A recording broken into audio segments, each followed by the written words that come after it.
Bom,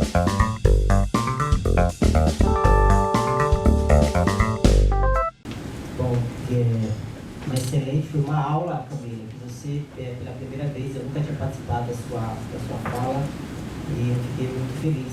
Eu gostaria só de estender os meus cumprimentos aqui a duas pessoas que adentrou aqui. Primeiro é o Castor Guerra, companheiro meu de muitos anos, de luta. Seja bem-vindo, Castor. Também gostaria de cumprimentar aqui ao Edson, que é o presidente do Conselho de Assistência do Estado de São Paulo. Edson, muito obrigado pela sua presença aqui, tá bom? A Camila encerrou sua fala, vou passar a palavra agora para o Procurador de Justiça Luiz Salles, que nos prestigia aqui no evento de hoje, passando a perspectiva do Ministério Público, né?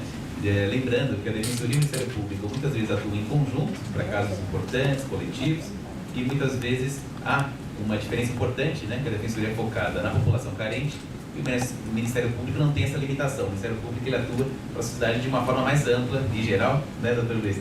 É importante destacar, porque muitas vezes há uma certa confusão do que é o papel da Defensoria, qual é o papel do Ministério Público. Nada impede de, conjuntamente, como eu disse, atuar, já que a população em geral envolve também a população carente, então muitas vezes há ações judiciais propostas, inclusive em conjunto, né, doutor Luiz? O que fortalece muito o pleito da Defensoria fazer junto com o Ministério Público, e às vezes a Defensoria não tem um papel relevante, porque não se trata de uma questão envolvendo a população carente, por exemplo. E nessa ocasião, o Ministério Público fica também responsável por essas demandas. Então, fazendo esse breve recorte e dizendo que no final das falas, a gente também vai abrir para vocês ficarem à vontade para tirar dúvidas, colocar algum ponto importante, podem até vir aqui para falar, se também desejarem, para ficar mais fácil, tem microfone, tá bom? Vai ser um prazer ouvi-los, e qualquer dúvida que vocês tiverem, qualquer colocação, a gente vai fazer isso ao final, tá bom? Muito obrigado.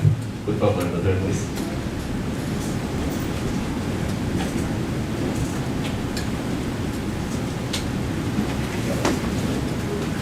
Alô. Todos escutam? Todos ouvem? Bom, primeiro eu queria falar que, de certa forma, eu me sinto voltando à minha casa, porque, conforme disse a doutora Camila, antes de ser promotor, eu ingressei na Procuradoria-Geral do Estado. E a Procuradoria do Estado, à época, era dividida em procuradores que defendiam o Estado de São Paulo, portanto, advogados públicos que defendiam o Estado de São Paulo, e os procuradores da assistência judiciária, que faziam o papel da Defensoria Pública. Eu trabalhei muito tempo ali na Avenida Liberdade, 32, quarto andar, e fazia as audiências em São Miguel Paulista, lá na Zona Leste de São Paulo, defendendo a população carente na seara civil. Depois é que eu acabei ingressando no Ministério Público. Então, esse meu cargo aqui de Procurador de Justiça, muita gente acaba não entendendo, porque são tantos procuradores, Procurador Federal, Procurador da República, Procurador do município, Procurador do Estado, não é? Na verdade, eu sou um promotor de justiça em segundo grau. E aquilo que a gente conversava agora há pouco, não é? Eu sou um promotor de justiça que trabalha só com recursos, só no tribunal. Então, quando tem um recurso, o juiz sentenciou, quem perde recorre para o tribunal, e o tribunal vai julgar. Os desembargadores, um colegiado, não mais um único magistrado, mas um colegiado, vai julgar. Havendo interesse público, o Ministério Público participa do processo. Então, o promotor de justiça vira procurador de justiça, o juiz vira desembargador, o promotor de justiça vira procurador de justiça. Melhor seria, para a cidadania, para esclarecer a população, que o nome fosse promotor de justiça de segundo grau. A mesma coisa no Ministério Público Federal, tem o nome de Procurador da República. E as pessoas acabam não entendendo que o Procurador da República nada mais é que o Promotor de Justiça Federal. Dito isso, quero agradecer imensamente à Defensoria Pública, na pessoa do Dr. Guilherme Pittini, agradecer também o José França, que não só pela amizade, mas também pelo convite que me fez para participar deste curso com vocês. Conheci o José França num evento da Defensoria Pública. Qual era o nome lá daquela igreja? Núcleo do Brás. Núcleo do Brás, não é? E tudo isso porque além de procurador de justiça, eu sou professor de Direito e coordeno um grupo de pesquisas lá em Santos, na Universidade Católica de Santos, e esse grupo de pesquisa, no momento, se dedica aos estudos sobre os Objetivos do Desenvolvimento Sustentável da ONU, da Agenda 2030, e a população em situação de rua. Quero aqui também cumprimentar a doutora Amanda Amorim, que já foi minha aluna, já participou inclusive desse grupo.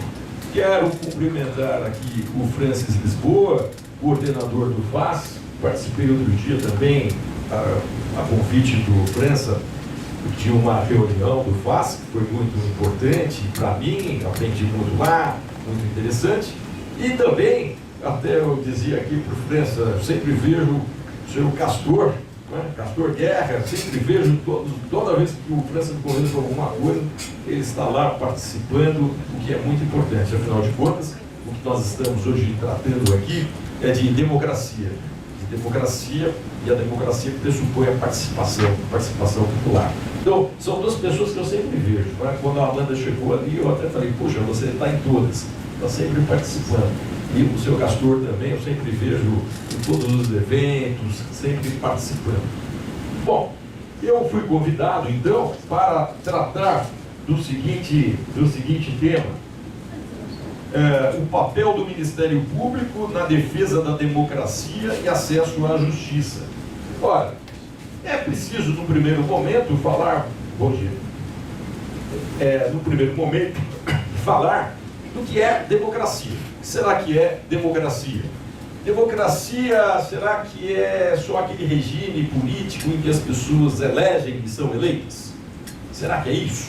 Se fosse assim, a participação do povo e a soberania popular só se exercitaria de 2 em 2 anos, porque nós temos sempre eleições de 2 em 2 anos, em nível municipal, em nível federal, e democracia não é apenas isso. Aliás, não dá para definir o que é democracia, na medida em que nós temos diversos tipos de democracia. Tem democracia popular, democracia socialista, democracia liberal, são diversos tipos de democracia. E nós podemos dizer, com base na nossa Constituição, que a nossa democracia é uma democracia pluralista. É assim que a interpretação sistemática da Constituição nos mostra que a nossa democracia é uma democracia pluralista. Em primeiro lugar, é preciso dizer o que é a Constituição. A Constituição, não estou aqui falando em termos apenas jurídicos, a Constituição é o pacto político de um povo. Então é como se fosse, eu não gosto muito dessa expressão, né, porque dá uma ideia tanto liberal de Constituição, mas eu acho que é bom pedagogicamente para as pessoas entenderem. A Constituição é como se fosse um contrato. Porque quando a gente fala de povo, vamos pensar, o povo brasileiro. Quem é o povo brasileiro? O povo brasileiro é formado por diversos grupos sociais, por diversas classes sociais. E cada um desses grupos sociais e classes sociais tem os seus próprios interesses. E quer defender esses seus interesses. A Constituição brasileira, então, como é uma Constituição de democracia pluralista, ela aceita, mais do que aceita, ela reconhece a existência desses grupos sociais e dessas classes sociais. É por isso que a Constituição é o pacto político de um povo.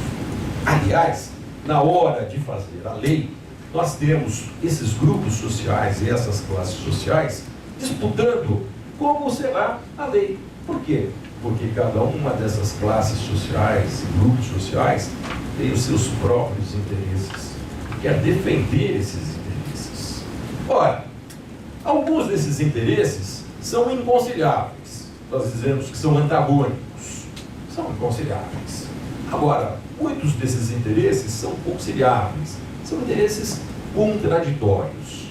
Se um desses grupos sociais ou classes sociais tivesse força suficiente para submeter todo mundo aos seus interesses, não tenham dúvida que passaria como um rolo compressor e ia fazer a lei do jeito que este grupo ou classe social quisesse. Não tenham a menor dúvida. Entretanto, numa sociedade pluralista, numa democracia pluralista, de um Estado de regime econômico capitalista, vamos lembrar que a nossa Constituição fala de iniciativa, de livre iniciativa, de concorrência, de propriedade privada. Tudo isso demonstra que a nossa Constituição é uma Constituição de regime econômico capitalista. Então, goste você ou não goste, é o que está posto ali. Então, esta Constituição, como pacto político do povo, ela foi elaborada e vai sendo emendada à medida em que esses grupos sociais, essas classes sociais, que têm consciência dos seus interesses e força para se organizar, eles vão domesticar essa sua vontade de impor aos outros grupos sociais os seus interesses. Porque se eles tivessem força para impor de forma absoluta os seus interesses e a sua vontade, eles, tenham certeza, o fariam. Mas como não tem, eles domesticam esses seus impulsos de violência social. Então a política, numa sociedade de democracia capitalista e pluralista como é a nossa, a política é uma forma de domesticar essa violência política. E como é que você domestica? Através do trabalho político. Então a política nesse tipo de Estado vai se travar onde? Vai se travar, por exemplo, lá no parlamento. Os grupos sociais, as classes sociais, que têm consciência dos seus interesses, que têm força e conseguem se organizar, eles, por exemplo, vão distribuir vários candidatos entre diversos partidos.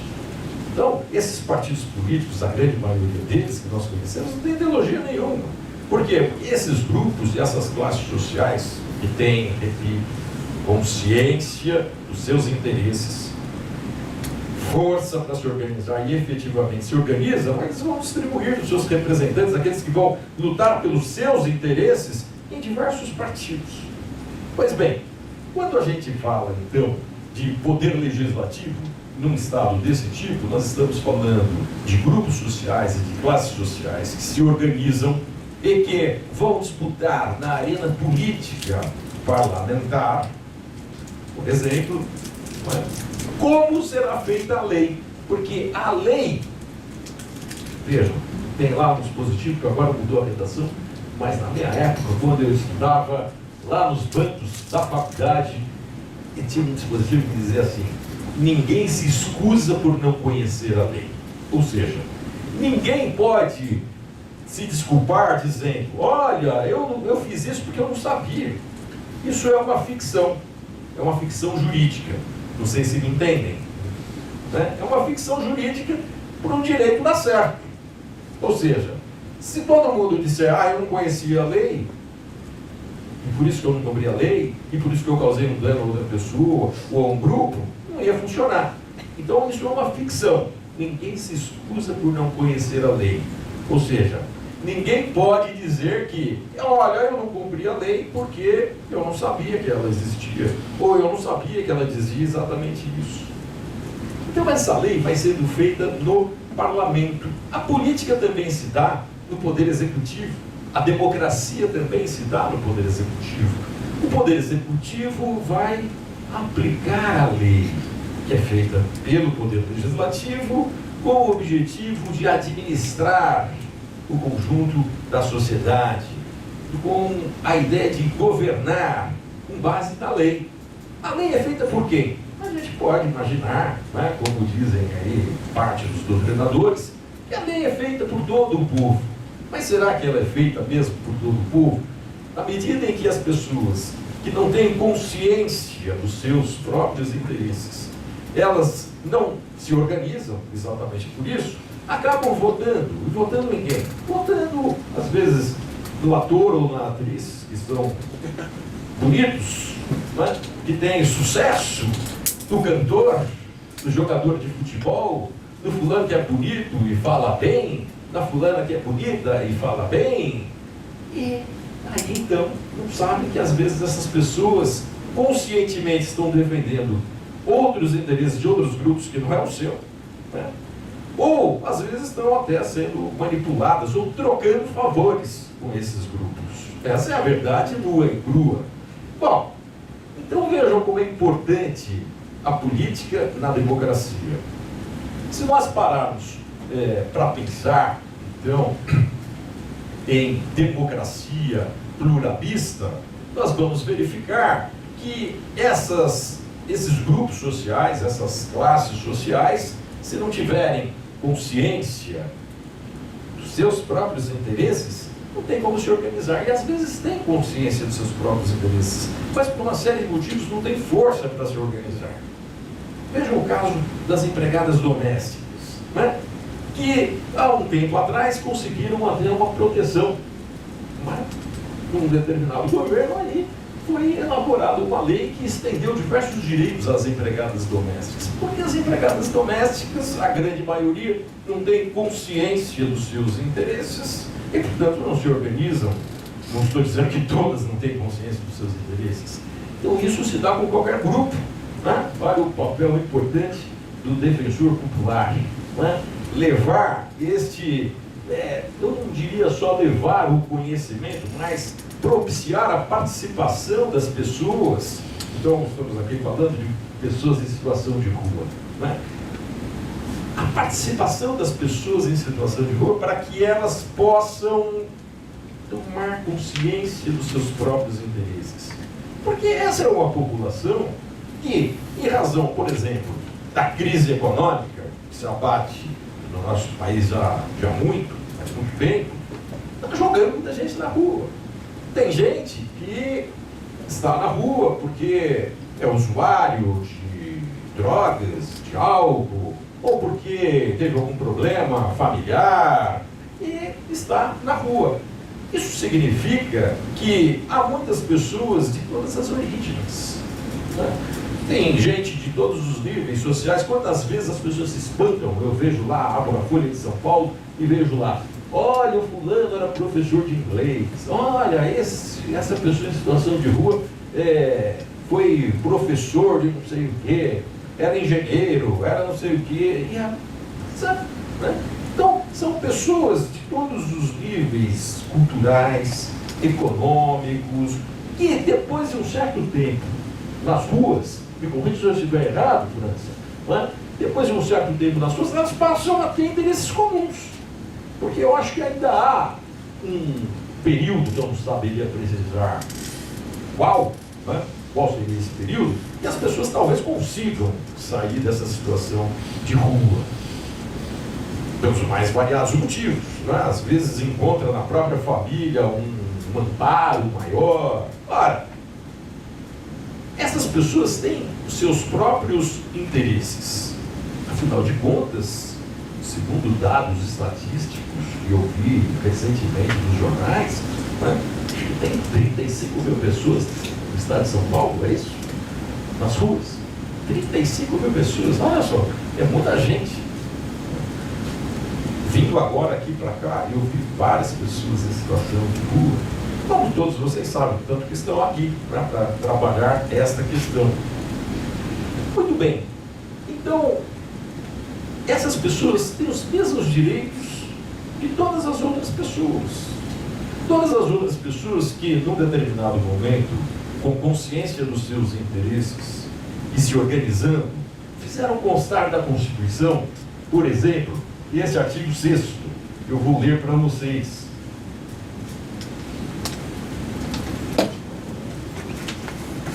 O artigo 6º da nossa Constituição, que diz: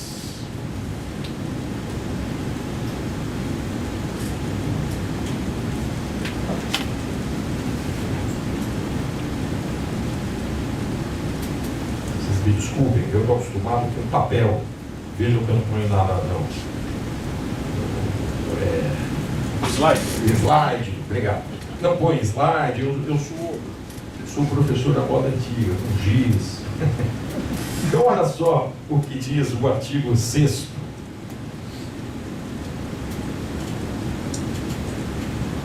Já me complico aqui com essas tecnologias.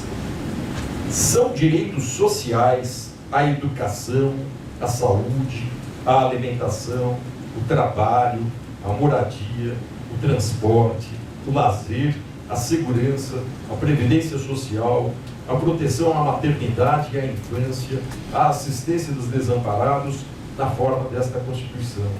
Isso daqui é apenas uma síntese do que nós chamamos de um Estado social, porque existem diversos outros direitos sociais que estão espraiados, estão contidos no artigo 7º e no artigo 192 e seguintes da nossa Constituição.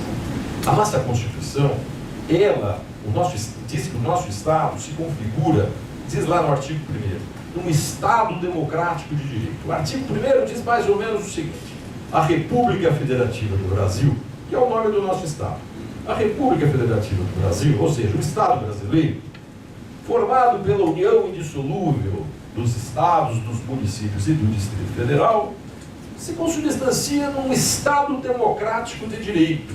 Mas a gente sabe que, olhando a Constituição, olhando toda a Constituição, olhando esse artigo 6º, olhando o artigo 7º, que vai falar de direitos trabalhistas, as prestações sociais dos artigos 192 e seguintes, que vai falar sobre assistência social, que vai falar sobre saúde, que vai falar sobre previdência social, a gente sabe que o nosso é um Estado social. Então o nosso, na verdade, diferentemente do que possa parecer com a redação do artigo 1º, não é só um Estado democrático de direito, ele é também um Estado social.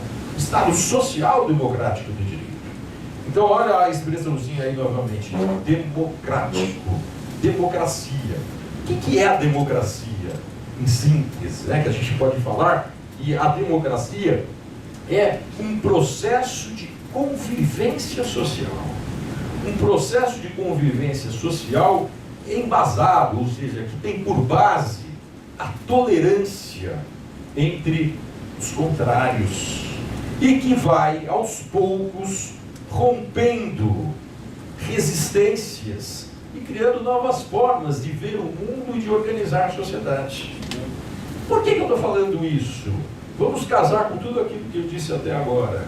Porque muitas vezes, lá no parlamento, grupos sociais que estão organizados, que têm consciência dos seus interesses, eles vão lá, uns para fazer leis que atendam aos seus interesses, outros para deixar como está. Tem até um professor de ciência política que tem um livro interessante. Como é que é mesmo o nome do livro? Mobilismo imobilista, alguma coisa assim. Ou seja, ele mostra que existe uma parcela, né, de parlamentares que estão lá, não é para fazer nada, é para deixar como está. Então o negócio é resistir. Por quê? Porque do jeito que está atendendo aos interesses do grupo que eu represento, ou da classe que eu represento. Vejam, então, a nossa Constituição, ela tem que ser respeitada. Respeitada como? Respeitada pelo Poder Legislativo, que tem que fazer leis que atendam a esses interesses. Aqui postos, vamos pegar essa palavrinha aqui, que são juridicizados. Então são interesses juridicizados, ou seja, são interesses que estão lá no campo político, sendo discutidos, estudados, debatidos. E aí, quando vira lei, porque um grupo diz para o outro, olha, é o seguinte, eu não tenho força para aprovar essa lei, mas se você aprovar, eu voto daquele parágrafo 1º do seu projeto de lei que diz tal coisa assim assado. Ou então vamos deixar uma redação que permita que o Poder Judiciário depois decida como é que vai ficar a interpretação dessa lei. Porque aí eles vão dizer, a sociedade não está madura para a execução dessa ideia que foi juridicizada. Então a gente deixa assim, meio vago, e depois o Poder Judiciário vai interpretar, né, diante dessa vagueza. Será que existe essa palavra? Então é isso que é a democracia, né? Nós precisamos ter consciência dos nossos interesses, ou às vezes, por questão até de injustiça, a gente se sente privilegiado e acha que não é justo as coisas estarem como estão. E aí a gente vai, digamos assim, dar uma força, vamos colocar assim, dar uma força, né, para aqueles grupos sociais que precisam ter consciência e se organizar para fazer valer os seus direitos. Então, tenham ou não esses grupos sociais, essas classes sociais, seus interesses conscientemente defendidos, tenham eles uma organização ou não, existe uma instituição, assim como a Defensoria Pública, que é o Ministério Público. E foi para isso que eu vim aqui falar com vocês, a convite da escola do nosso doutor Guilherme. Então, olha só o que diz a nossa Constituição a respeito do Ministério Público. Vamos ver o que é o Ministério Público. Deixa eu chegar aqui no artigo 129, se fosse de papel, vamos no 127 primeiro. Meu Deus.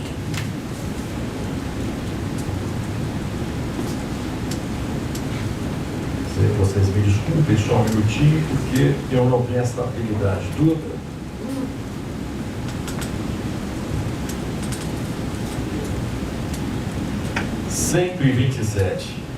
O Ministério Público é instituição permanente, é essencial à função jurisdicional do Estado. O que é a função jurisdicional do Estado? É a função do Poder Judiciário de julgar, de aplicar uma lei que é abstrata, que é genérica, porque é para todo mundo, por um caso que é concreto e é particular. Então, o Ministério Público é instituição permanente, assim como a Defensoria Pública, do 134, né? Essencial à função jurisdicional do Estado, assim como a Defensoria Pública, né? No artigo 134, incumbindo-lhe a defesa da ordem jurídica, do regime democrático e dos interesses sociais, e até dos individuais indisponíveis. Então, vamos pegar aí alguns direitos sociais ou individuais indisponíveis. É só a gente pegar o artigo 5º, que fala de direitos fundamentais, que são esses direitos humanos, também, que a doutora Camila explicou aqui alguns deles para vocês. Direito à informação, direito à livre expressão do pensamento, direito de reunião. Então, temos diversos direitos. Esses direitos fundamentais, esses direitos humanos, são eles que dão dignidade humana às pessoas. Sem direitos fundamentais, que são os direitos humanos, as pessoas não têm dignidade humana para viver. Portanto, não existe democracia sem a defesa dos direitos humanos, dos direitos fundamentais. Uma das instituições que tem as portas abertas para as pessoas, e aqui estamos falando das pessoas em situação de rua e as pessoas que são usuárias desse sistema, estamos falando aqui para vocês também que são trabalhadores que cuidam desse segmento da população. Então, o Ministério Público, como tem que fazer defesa do regime democrático, como tem que defender também os interesses sociais e até os interesses que são individuais, mas são indisponíveis. O que seria isso, né? Indisponível é aquilo que a gente não pode dispor. Se você tem um bem e quer vender esse bem, você pode dispor dele.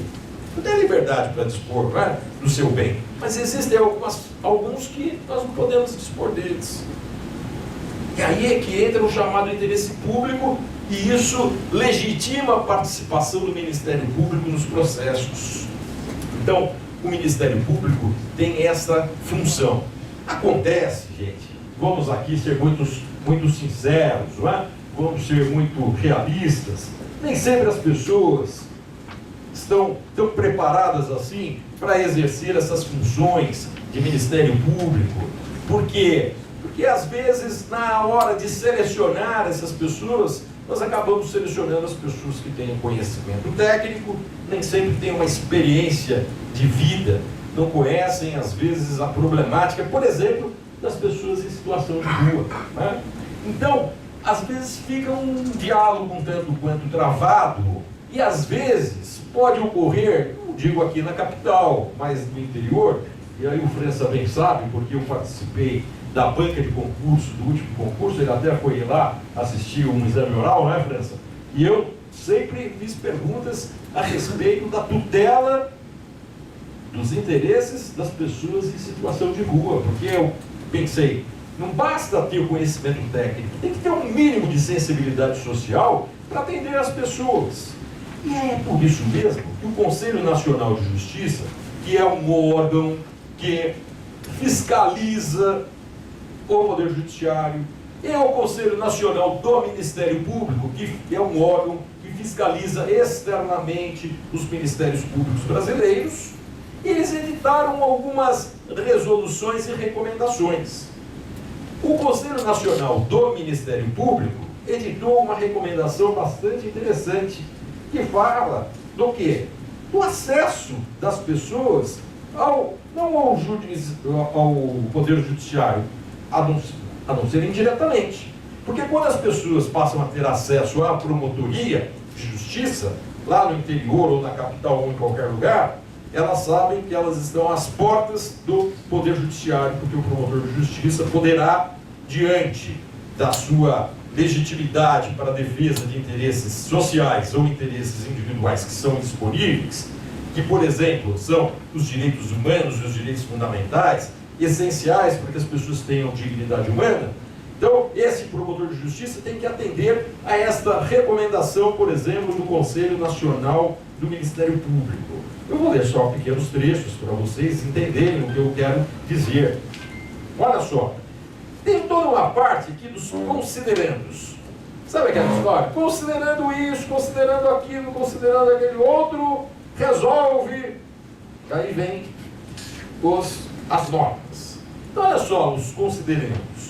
Considerando que o impedimento de acesso aos prédios públicos acentua a discriminação já sofrida pelas pessoas em situação de rua, salientando que esses ambientes devem ser a porta de entrada para o restabelecimento de sua dignidade e acesso à justiça de forma efetiva, considerando que o impedimento de acesso aos prédios públicos às pessoas em situação de rua vai de encontro, ou seja, vai contra, não é vai ao encontro, vai de encontro, vai contra, vai de encontro aos valores democráticos, bem como restringe o acesso dessa população à resolução de seus interesses sociais, considerando que, nos termos do artigo 31 da Lei Orgânica da Assistência Social, incumbe ao Ministério Público zelar pelo efetivo respeito aos direitos e garantias legais assegurados às pessoas em situação de vulnerabilidade social, notadamente as pessoas em situação de rua, considerando, por fim, que o Ministério Público tem o dever institucional de defender a ordem jurídica e de zelar pelo efetivo respeito dos poderes públicos e dos serviços de relevância pública destinados à efetivação dos direitos assegurados às pessoas em situação de rua pela lei e pela Constituição Federal, que isso está lá no artigo 129, inciso 6, observados os princípios, as diretrizes e os objetivos da política nacional para a população em situação de rua, instituída pelo Decreto Federal, que alguns dos senhores aqui tão bem conhecem, 7.053, de 23 de dezembro de 2009, recomenda, artigo 1º, os ramos do Ministério Público da União e dos Estados devem garantir o direito de acesso da população em situação de rua às dependências do Ministério Público, sem qualquer formalidade discriminatória. Está escrito, é recomendado. Parágrafo único. Para os fins dessa recomendação, considera-se população em situação de rua, que vocês conhecem, né? Creio que aqui quase todo mundo conhece bem, o grupo populacional heterogêneo que possui em comum a pobreza extrema, os vínculos familiares interrompidos ou fragilizados, e a inexistência de moradia convencional regular e que utiliza os logradouros públicos e as áreas degradadas como espaço de moradia e de sustento, de forma temporária ou permanente, bem como as unidades de acolhimento para pernoite temporário ou como moradia provisória. Artigo 2º, olha aí.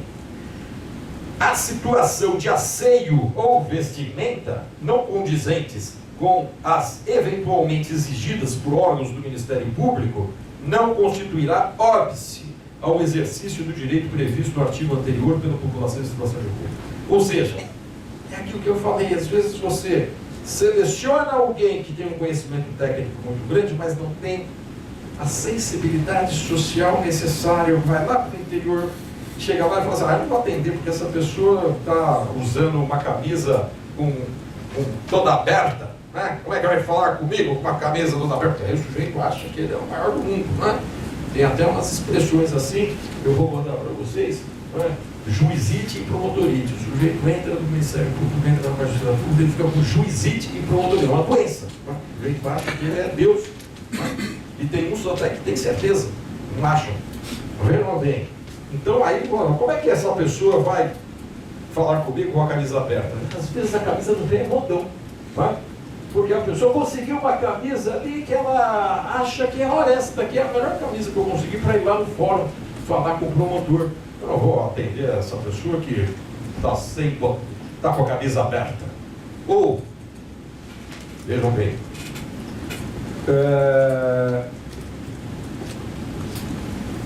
a situação de asseio, né? Então às vezes a pessoa está em situação de rua, está lá sem tomar banho em 3 dias, ele vai lá pedir exatamente isso. Olha, eu queria que a prefeitura pusesse à disposição da população em situação de rua chuveiros.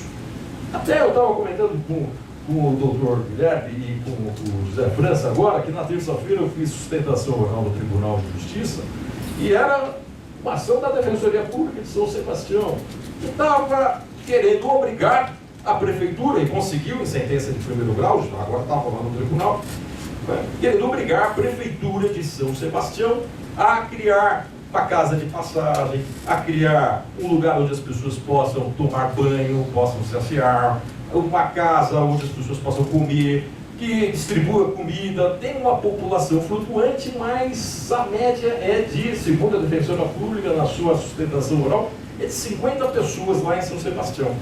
Ontem, lá no nosso grupo de pesquisa, eu levei uma vereadora lá de Santos que propôs um projeto autorizativo para o prefeito criar lugares onde as pessoas em situação de rua possam tomar banho e possam beber água. Porque ela disse, eu estive conversando, ela foi estudar a situação, olha, às vezes comida até tem, mas não tem água, as pessoas morrem de sede. Sabe qual foi a votação? 16-4. Foi rejeitado o projeto. É uma coisa impressionante, né? Uma coisa realmente impressionante. Por quê? Olha aí aquilo que eu falei para vocês. Questão dos interesses.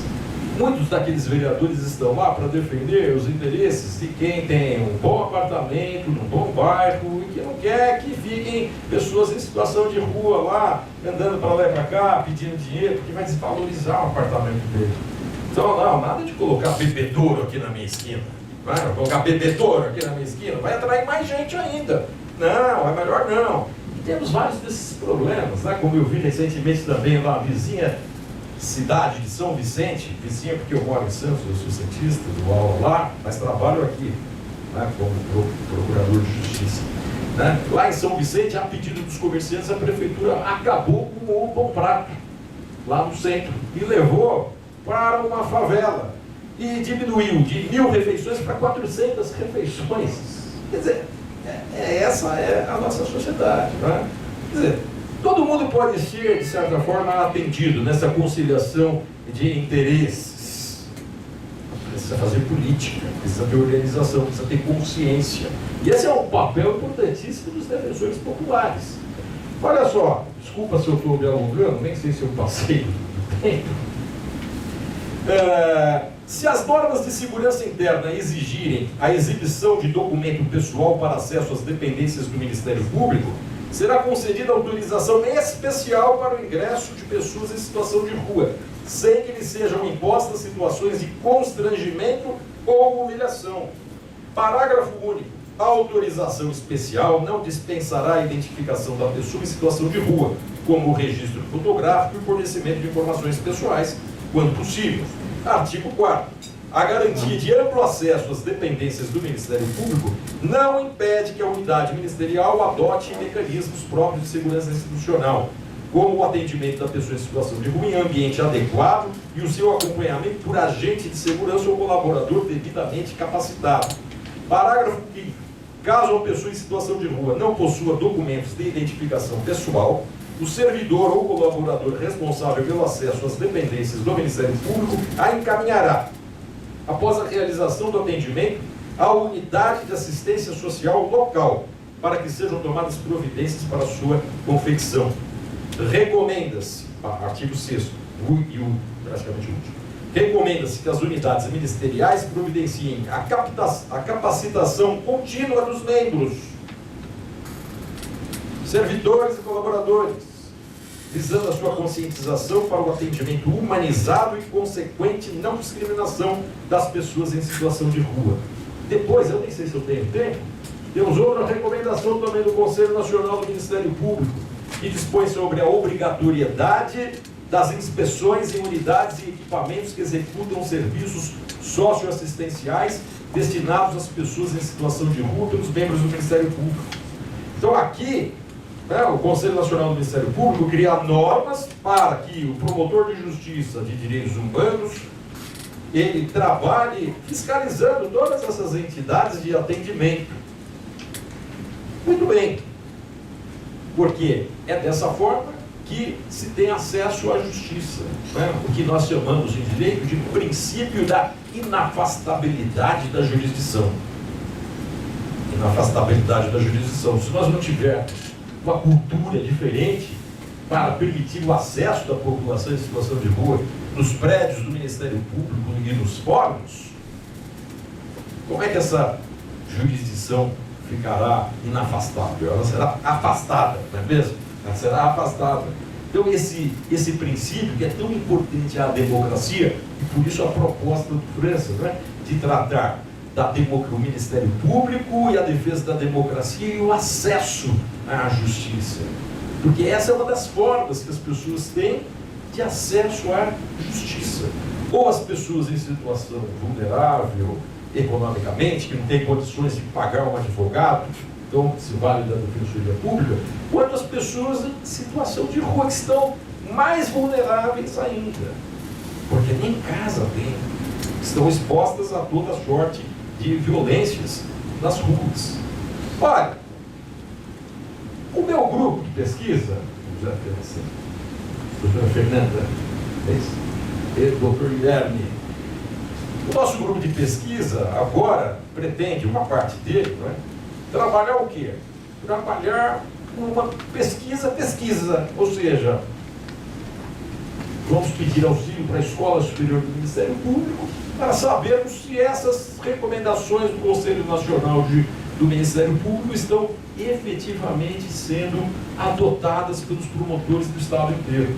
E com essa pesquisa, nós acreditamos que estaremos não só cumprindo os objetivos do nosso grupo de pesquisa, que é fazer pesquisa, como também contribuindo para a instituição. Olha, também tem a recomendação aqui, mas será que está adiantando? Por enquanto não. Por enquanto não. Eu ainda não sei, eu posso falar assim, olha, eu escutei lá na palestra e eu participei nos debates que não está adiantando. Mas eu tenho que falar isso cientificamente, então eu preciso fazer uma pesquisa. Então, acho que é isso, não sei se querem falar mais alguma coisa.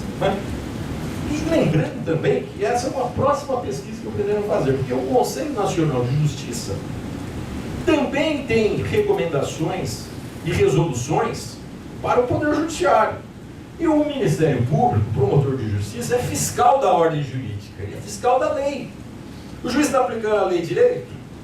Será que o juiz está atendendo às resoluções do Conselho Nacional de Justiça. Essa é uma próxima pesquisa do nosso grupo de pesquisa em Direito, lá da Universidade Católica de Santos. Então, vou devolver aqui a palavra para o nosso presidente.